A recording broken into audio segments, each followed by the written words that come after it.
Here we've got our premium underbonnet insulation. This material is 100% black.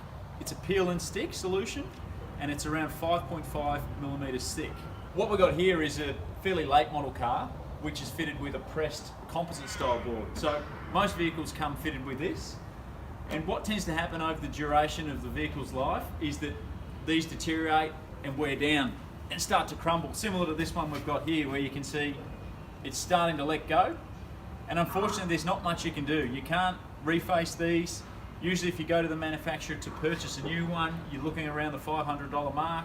Once you get sort of over 20 years old, they no longer produce them as spare parts and you're kind of stuck. So we've been searching for a while to come up with a solution that's going to work for guys, particularly guys with vehicles, more exotic vehicles, high-end vehicles, some of the European stuff that guys are chasing a certain look.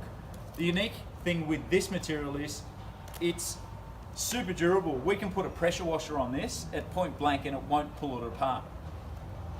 The material shows next to no creasing, which we're going to put it on this bonnet here and we're going to give you a demonstration of what we can achieve with it. So it's oversized. The sheet comes at 1 meter by 1.5, which is big enough for most bonnets. As you can see here, the size of this bonnet, we're going to use probably only 2/3 of the sheet. So an easy way to install your underbonnet insulation is remove your bonnet from the car. So a quick tip for you, before you undo your bolts, our panel's already aligned. Get some tape and just mark out where your bonnet's currently sitting.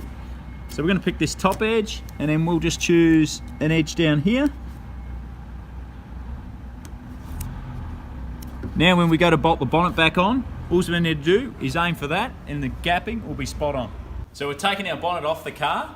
It's just going to make things much easier to work on. We've got our a couple of levers here which are out of our trim removal kit, which make things much easier. So we're just going to get these clips out. Easy way is just to get under them with a lever and then you can just pop them out.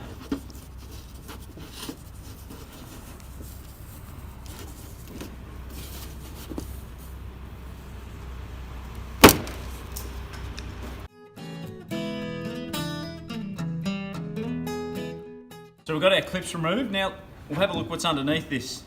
You can see this board, it's probably around 3 millimeters thick and then it's got some padding in these areas here. So we're going to take this off and we're going to use this one as a template. You can see the hood's pretty clean under here, but what we're going to do is get some wax and grease remover and a clean rag and wipe this down so our peel and stick backing is going to stick to it. We'll get our sheet, which is oversized. There's a couple of ways you can do this. You could simply trace that on there and then attempt to stick it down. But what you're most likely going to find is you'll stick it down on this side and then by the time you push it in, it's going to pull up short, and if you don't get it right, it's going to be skew and you're going to get to the end and be pulling your hair out. So rather than that, what I'm going to do is I'm going to choose, say, this straight edge, which I'm choosing this straight edge, and I'm working out the old one went here, so it finished there. So what I plan to do is make sure it's oversized every which way. Choose that as a nice straight edge. I'm going to peel some of the backing out here and tack that down.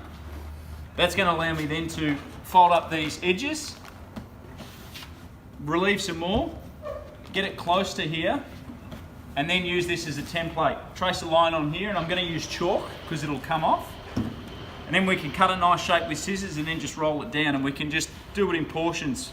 This side, maybe half of this, and then work around and we'll get a nice finish exactly to the line where this was. So what I'm going to do first is, this was our straight edge, that's going to be our datum edge, and we just want to stick the middle down. So what I'm going to do is simply take out that bit of adhesive there, which you can see. I'll cut that out and we'll just tack that down. That gives us a datum, a point of reference that we're stuck to, and the rest of it we'll just slowly work out.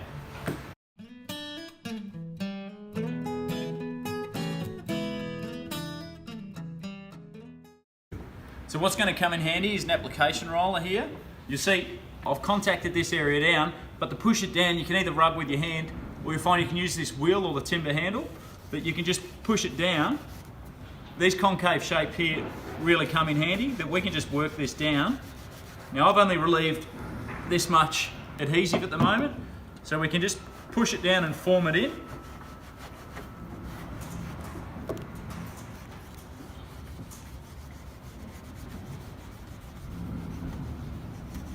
And you see, because this material doesn't have a weave, that it'll conform and shape to everything that's under there. So what we're trying to achieve is to roll this in like a valley, not stretch it over and try and push it down. So we're letting the material shrink and form in. So you can see our adhesive is stuck to around here. Now we've got the ability to lift this up and work at this area down here. So what I might actually do is get it stuck down through the center. So we've got a point here, and then we can start cutting this out.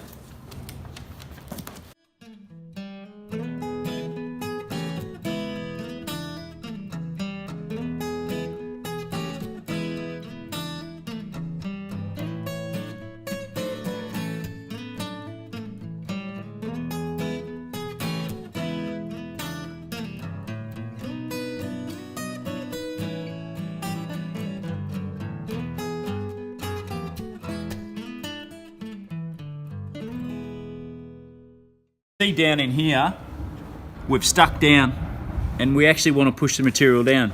So if you slowly work this adhesive, just slowly pull it off, you've got a chance to get it off. You see there where it's starting to come away? Even if you grab a knife and just help the adhesive off, you'll get it off before you've rubbed it down. Once you've rubbed it down and the adhesive's bitten in, you've got no chance of getting this off. So in this early stage there, I really want to try and get it deep into this valley here. You can see this just slowly applying pressure. We'll just get that off. Now I'm going to get my hand in under here and roll it right into that valley.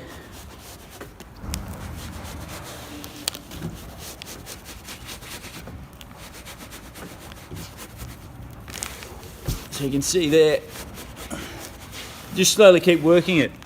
Now I'm a bit hesitant to stick this bit down yet because we want to end up with a finished trim line here. So I'm just going to keep my eye on him and keep working in under this side. We've still got plastic on around here. Probably at a stage now where I could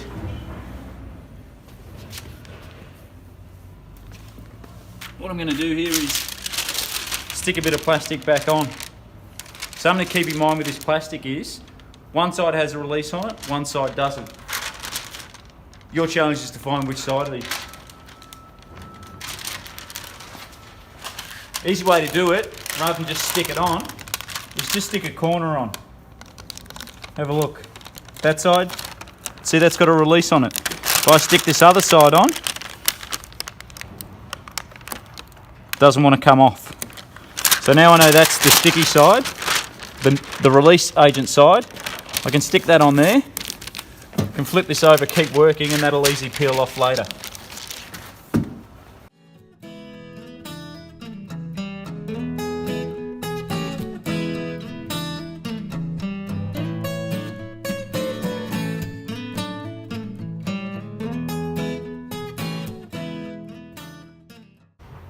What I'm going to do is we're going to trace this line here on where we think the material sits. So if we push this material down here, we can start marking these lines. So I've just got a white paint marker. We're going to pick up this tangent here and we're going to cut away that plastic in there. That's going to allow us to feed the material in. So it's going to pull up short in here, and then we're stuck down to that point. Once we've got that stuck down, we can put our old bonnet liner over it, trace it around, then we've just got this small lip here that we lift up and we can cut a nice line on it. So to pick up that line, I'm just going to push it in, mark a couple of points, another one here, another one there.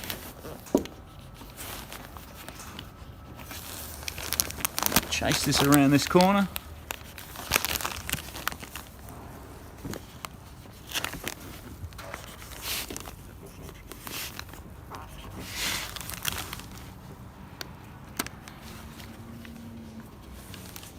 So now we've got that.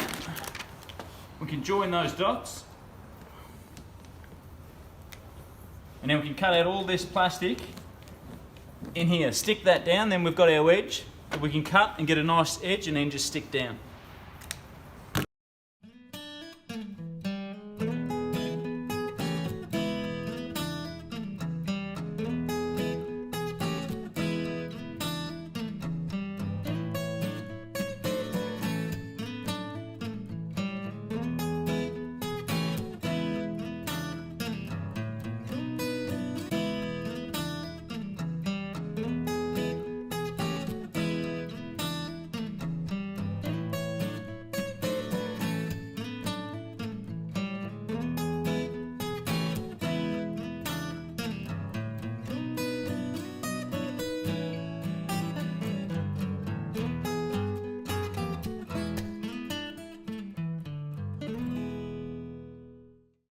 So now we've got this stuck down. You can see it's stuck down just to the perimeter. It's about 20 mil shy of where we want to be.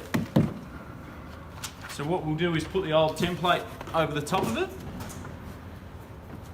Get that positioned where you're happy with it.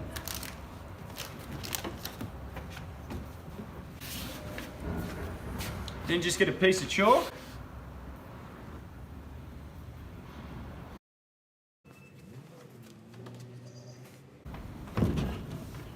Take it off, and then just check that you're happy with where it's drawn. What I'm going to do is cut on the outside of this chalk line, just to give it a little bit extra tolerance. And feeling under here, I'm probably going to move this line. Now this is an easy one because it's fairly straight. You can feel there's a divot around there, and the other one starts about there. So I'm just going to realign this one.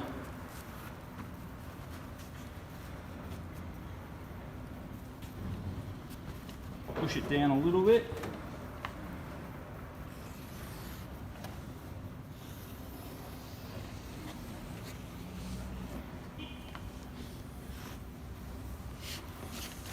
It's much easier to cut it longer and then cut it back shorter than cut it short once.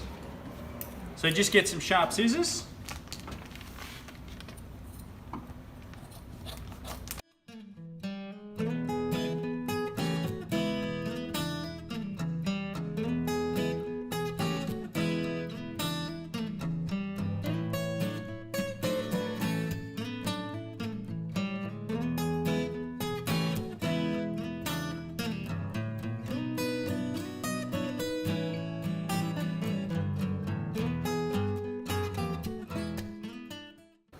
So we've trimmed the perimeter now. You can see our chalk marks here. That was our first one and second one. Don't worry about these too much. That stuff, a bit of air gun, you'll be able to blow that off. We've still got plastic border around it. Where we've cut it though, there's a bunch of fibres. So we're just gonna wipe around the perimeter before we take the last bit of backing off and stick it down.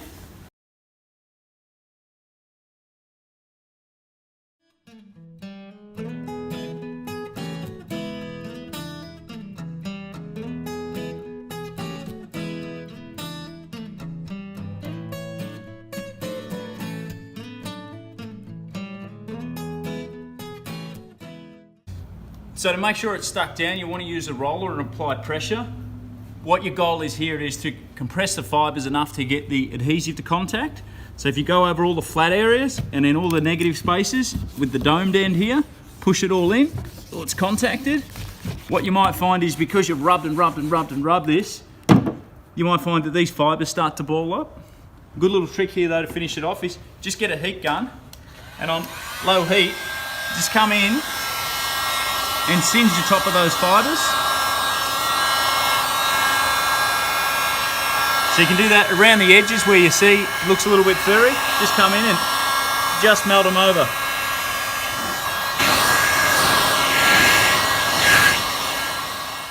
So we've got our bonnet back on, and as you can see here, the peel and stick under bonnet stuck on. It looks factory. For an aftermarket one, I haven't seen anything as good as this. If you stand back and have a look at it, you can't tell the difference. So So even over all these reinforcement panels where the materials had to shrink and gather, there's no buckle, there's no puckers, there's no buckles. And by us waving the heat gun over it at the end, it's just crystallised the top layer of that material. Even where the cut edge is, you can't even tell we cut it with scissors.